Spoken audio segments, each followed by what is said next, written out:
السلام علیکم ورحمت الله وبرکاتو. ګرانو دوستانو، په دې خیله چې راته نو جوړ ستاسو ورور حمید الله اميري تاسو ته بیا د نوي سیریز یعنی د ډاس اپریټینګ سیستم د ډاس پروګرام یا د سیمډي کمانډ ټیوټوریل مکمل کورس به ان شاء الله تعالی تاسو ته وړاندې کوم. په دې خیله چې د مکمل کورس ما سره تر اخره فیا پورې ملتیا وکړئ. په ډاز اپریټینګ سیستم چې دی موږ به دا مکمل کورس کې مکمل د اړوند تخنیکونه کمانډونه او ټول د هغې اړوند څومره درسونه دا به انشاءالله تعالی په دې کورس کې موږ تاسو شی کور کوو. لومړی به موږ په دې هغه تاسو د ډاز اپریټینګ سیستم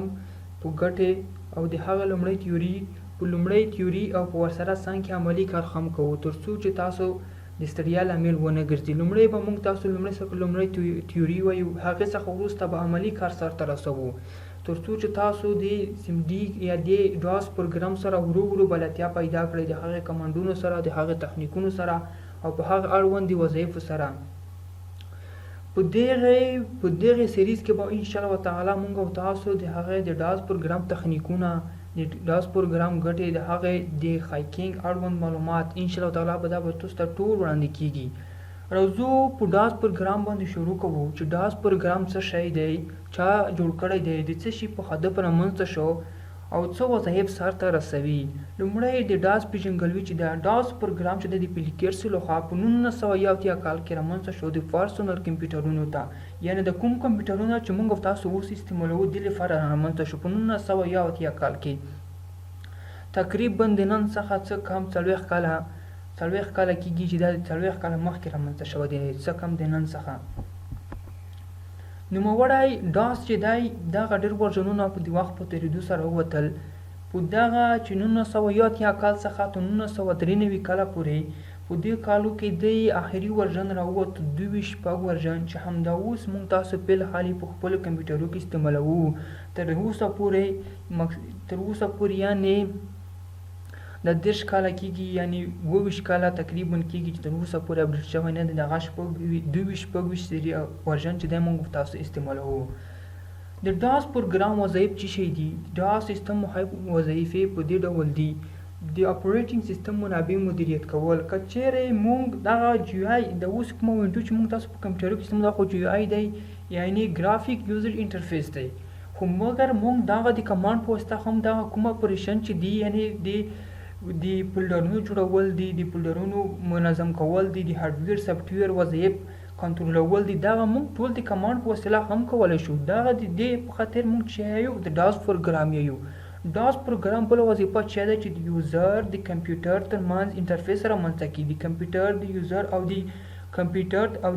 او د هارډویر ترمنځ چې رامنځته کړي منیجمنټ او انټرفیس رامنځته کړي تر څو چې موږ ترمنځ منیجمنټ رامنځته شي، تر څو د یوزر او کمپیوټر ترمنځ یوه رابطه رامنځته شي، تر څو یو د بل څخه استفاده وکړی شي.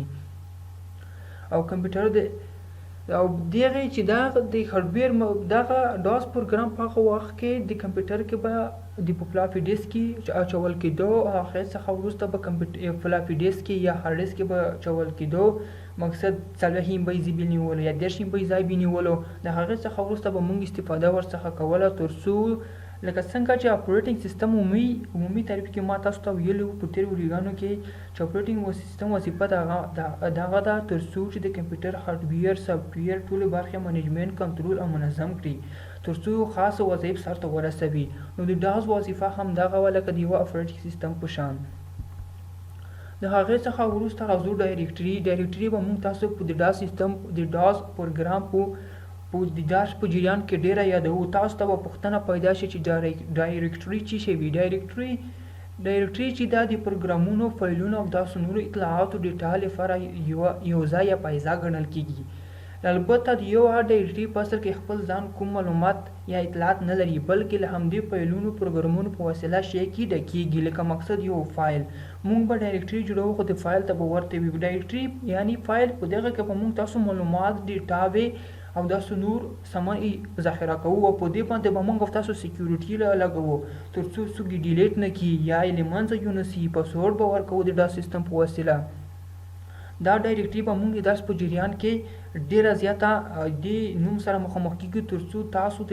ډایرکټري په مطلب باندې ښه پوهېدلي وئ. د کتابچه قلم ګرانو دوستانو راواخلئ. دغه تعریفونه کوم زه چې کوم دا ټول ولیکئ، کوم کمنډونه چې زه تاسو ته د درس په جریان کې یادوم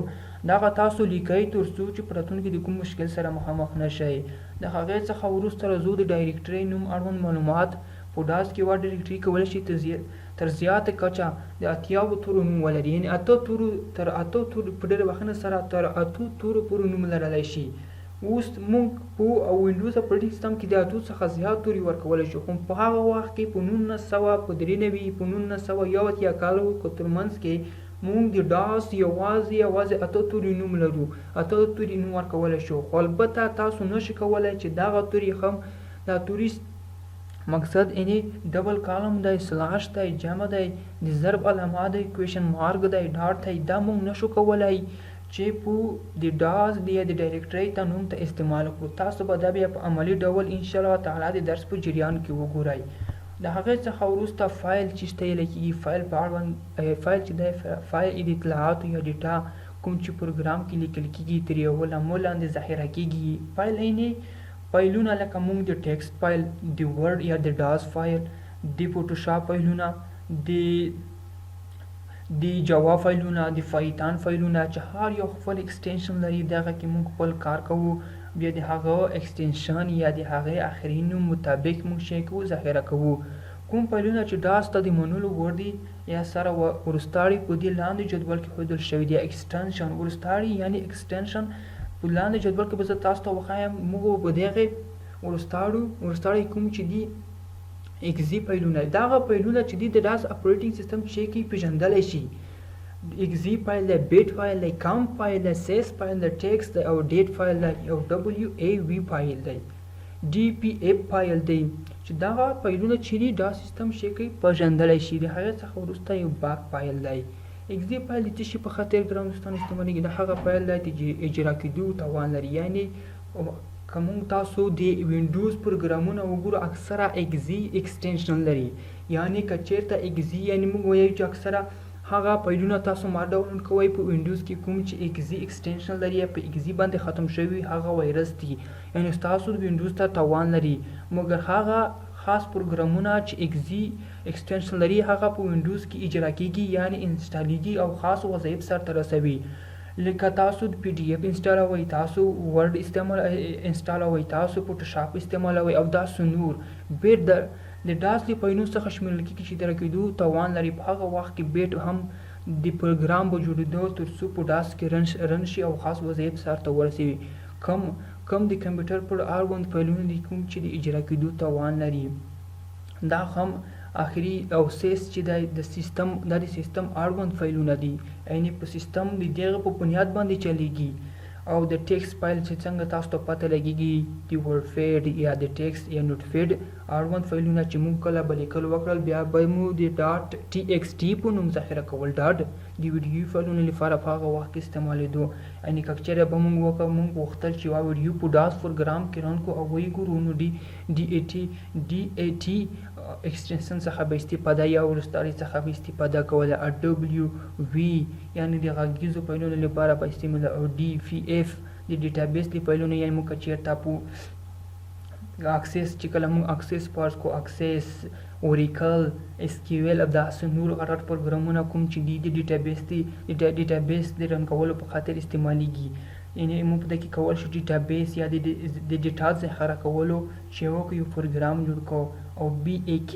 دا چې په خاطر ګرانو دوستانو استعمالیږي، دا هغه بیک اپ په خاطر استعمالیږي،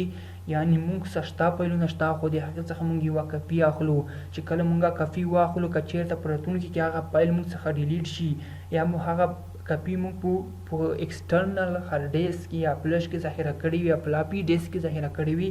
غواړو چې بیرته هغه معلومات راوګرځوو نو هغه فلش یا ډیسک د کمپیوټر سره وصلوو. د خاصو کمانډونو په اجرا کولو سره موږ ورته وایو چې دا فایل موږ څخه ډیلیټ شوی دی. په هغه ډیلیټ شوي فایل هغې بعضې فایلونه پاتې په باندې کلیک کوو تر څو هغې اصلي ډیټا شي راوګرځي. دغه و زموږ نننی درس په څنګه به موږ او تاسو نن د CMD په څو طریقې خلاصولی شو او د CMD اړوند څو کمانډونه موږ سرته نن اجرا کوو تر څو تاسو د ستړیا لامل له طریقې ګرځېدلی نه وي. لومړی ګرانو دوستانو موږ راځو Cmd لومړی طریقه چې دا د دې لپاره چې موږ Cmd خلاصه کړو سرچ باکس ته راځو په داسې کې خالي Cmd ته لیکو لیکو او انټر کوو یې په دې سره موږ ته Cmd صفحه یا د ډاز صفحه موږ ته خلاصیږي دویمه طریقه دا هغه ده چې موږ رن ته راځو او په رن کې Cmd ورته لیکو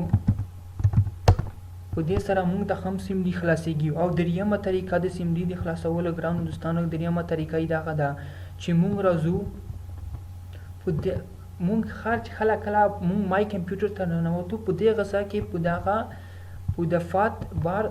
بار چې کله موږ د فات بار ته راشو په د فات بار کې په دې ځای کې موږ تاسو چیک کو هر فولډر ته چې کله موږ لاړو هر فولډر ته مقصد کوم یو فولډر وي یا ډیسکټاپ وي یا هر یو ځای وي په داسې کې یوازې Cmd لیکو په دې سره موږ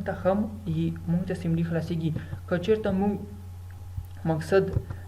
مقصد یو بل فولډر ته نتلی و مقصد لکه دا فولډر د یوټیلیټي دې فولډر ته نتلی و په دې فولډر کې غواړو چې موږ ته Cmd اتومات ډول راشي په دې سره موږ داسې خالي یوازې Cmd ورته لیکو انټر کوو موږ ته به د Cmd چې خلاصیږي صفحه په هماغه فولډر کې خلاصیږي ګرانو دوستانو دغه و زموږ نننی درس انشاءالله تعالی دغه سیریز چې دی دغه سیریز به انشاءالله دوام لري په دې سیریز کې به موږ تاسو کمنډونه یا د ډاز اړوند کمنډونه د تخنیکونه د نیټورک په نیټورک کې اړوند دي استعمال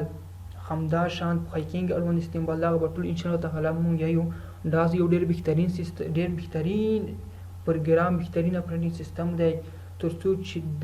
د ګټې خو ډېرې زیاتې دي مقصد یعنې موږ په نیټورک استعمالولی شو موږ کولی شو چې په وینډوز کې استعمال کړو دې ګټه څه شی دی د ډاز عمومي ګټه ګرانو دوستانو دغه ده چې یو سرعت یې زیاته بل دغه ده چې سکیورټي ډېره زیاته سکیورټي لري بل دغه دی چې په دغه توان یا قابلیت ډېر زیات دی مقصد که چېرته موږ یو فلش ولرو نو هغه پرمټ کېږي نه موږ کولی شو چې ډاز په واسطه پرمټ کړو د وینډوز لپاره فلش پر تیارولی شو دې په واسطه موږ وایرس له منځه وړلی شو انشاءالله تعالی دغه ټول ټفیکونه د وایرس له منځه وړل د ډاز پروګرام په واسطه د فلش تیارول د ډاز په واسطه سکیورټي فولډرونه رامنځته کول هغه باندې سکیورټي لګول دغه ټول انشاءالله تعالی په دې سیریز کې به ټول کور کېږي تاسو څخه مې هیله دغه ده چې دغه کورس د هر څوک ورڅخه استفاده کولی شي محصلین استادان د کمپیوټر ساینس پوهنځي محصلین ټول اړوند د زده کړیالان چې غواړي چې په ډاز پروګرام کې ځان ورسوي د کورس څخه استفاده کړی شي په دې هیله چې دغه ویډیو ستاسو د ستړیا لامل شوی نه وي انشاءالله په راتلونکي کې به نورې ویډیوګانې هم جوړیږي زما چینل در سره سبسکرایب کړئ تر څو تاسو ته نورې ویډیوګانې په راتلونکي کې زه پورته کوم تاسو ته په اسانۍ سره ورسیږي الله ته وکړئ چې تاسو د ستړیا لامل نه وي ګرځېدلی نور په الله سپارم د الله حافظ